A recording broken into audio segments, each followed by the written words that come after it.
천진난만하게 덕수궁을 뛰놀고 있는 어린 옹주 덕혜.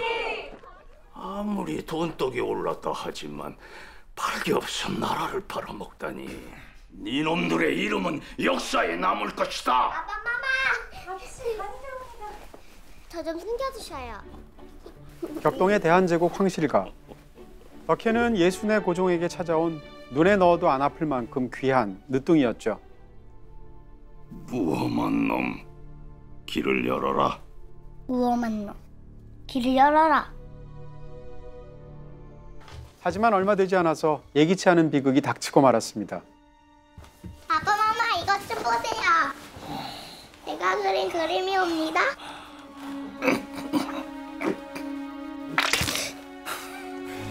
아빠, 마마, 일어나세요. 아빠, 마마. 그토록 사랑하는 딸 앞에서 석연치 않은 죽음을 맞이하게 된 고종. 그렇게 덧없는 시간이 흘러갔죠. 한택수 고문이 내일 행사에 꼭 입고 오시라 보내온 모양입니다. 어떻게 할까요? 그냥 확 불태워버릴까요? 아니다. 입으라면 입자. 아기 씨의 티를 벗고 잘 자란 덕혜옹주는 자신만의 방법으로 일제에 대항할 만큼 다부졌는데요.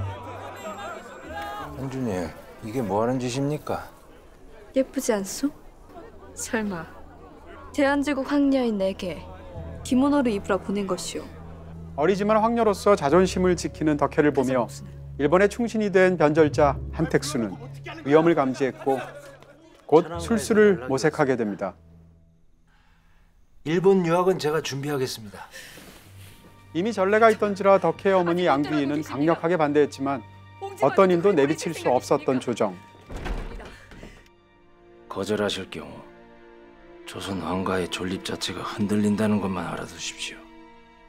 결국 덕혜는 원치 않던 생이별을 겪으면서 고작 10세 나이에 강제 유학길에 올라야 했습니다. 다녀오겠습니다. 아가씨.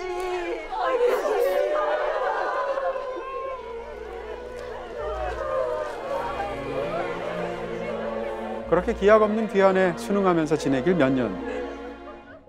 일찍이 일본의 볼모로 잡혀갔던 고종의 아들 영친왕과 같은 집에서 생활하던 덕혜 앞에 뜻밖의 손님이 찾아오는데요. 저 장한입니다. 일본인 장교가 전한 그 이름은 장한. 알고 보니 그는 조선에서 어린 덕혜와 추억을 함께하던 이였죠. 가까이 오너라. 일본 군복이 참 잘 어울리십니다. 시대의 흐름에 변절하고만 소시적 인연, 덕혜는 크게 실망하고 맙니다. 그리고 얼마 후 오랜만에 뵙습니다. 고모마마. 덕혜의 조카 이우 왕자와 조우하게 된 밤 뜻밖의 제안을 받게 되는데요. 가시죠. 조선으로 모시겠습니다. 오래전부터 조선인 유학생들과 독립을 도모하던 이우 왕자. 그는 상해와 일본을 오가면서 일본에 강제로 끌려온 조선 노동자들을 돕고 있었죠. 학교에 가야 하는 어린아이들까지도 노역에 시달리고 있습니다. 중장비에 손가락이 잘린 아이들이 허다했어요. 그런데 그날 덕혜의 눈에 들어온 한 남자. 변절자라고 치부했던 장한입니다. 정보가 새 모양이니 어서 여길 피하십시오. 일본 경찰들이 몰려오고 있습니다. 제가 모시겠습니다.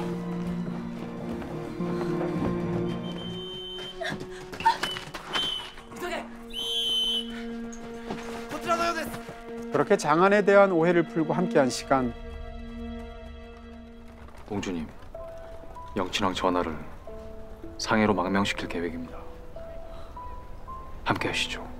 덕혜에게 새로운 결심이 서야 할 날이 다가옵니다. 며칠 후 덕혜를 찾아온 불청객. 다이토 중공업에서 조선인 노동자들의 소외 사태가 일어났다고 합니다. 공주님의 격려가 필요하지 않겠습니까? 부탁이요, 명령이요. 이번에도 야비한 회유책을 건네는 한택수였는데요. 연설을 하시면 조선에 보내드리죠.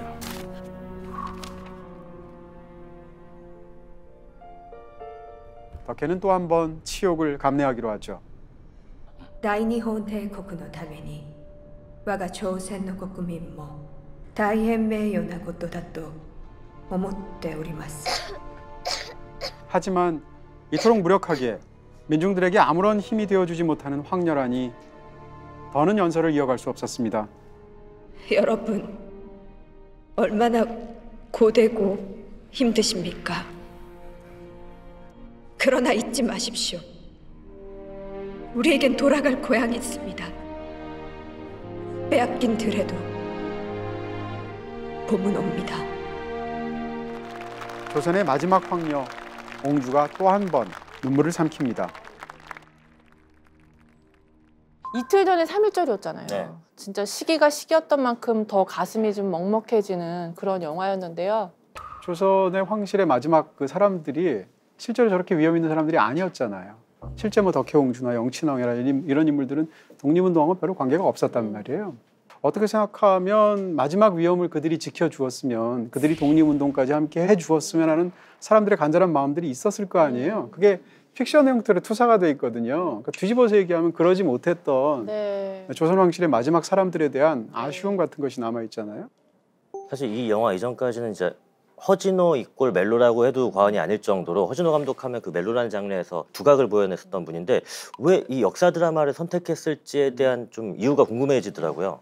허진호 감독이 사실은 우리나라 그 현대 영화의 역사를 보면 정말 굉장한 감독이었고요. 특히 이제 초기에 만들었던 두 편의 작품 8월의 크리스마스, 봄날은 간다는 전 둘 다 걸작이라고 생각하고, 그럼에도 불구하고 최근에는 허진호 감독이 사극을 많이 만들었어요. 바로 직전에도 사극을 만들었거든요. 이런 걸 보면 사극 영화에 대한 기본적인 관심이 당연히 있었을 것이다. 그 다음 또 이제 당시를 다루게 된 다큐멘터리를 보고 있는데 덕혜옹주랑 관련되어 있는 워낙 또 비운의 역사가 또 강한 드라마를 갖고 있기도 하고, 그래서 이 영화에 이제 또 원작 소설도 있으니까 이런 결과적으로 이 영화에 착수하게 된 계기가 된 것 같습니다.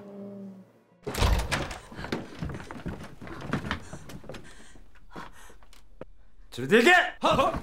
난! 이게 무슨 짓이요? 복순이를 조선으로 보내란 지시가 있었습니다. 누가 그런 지시를 한단 말이오? 나녀 시대로 안 된다! 복순아! 안 된다! 복순아!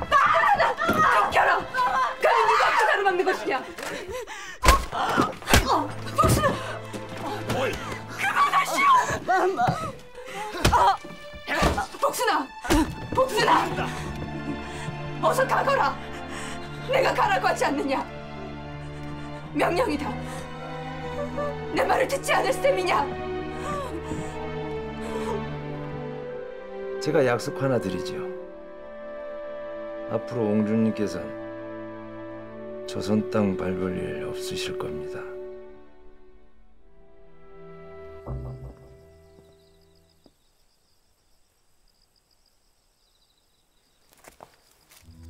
저도 함께 망명하겠습니다. 조선의 독립에 도움이 되고 싶어요. 근데 이 영화로 손예진의 재발견이라는 말이 나올 정도로 굉장히 또 좋은 연기를 보여주셨어요.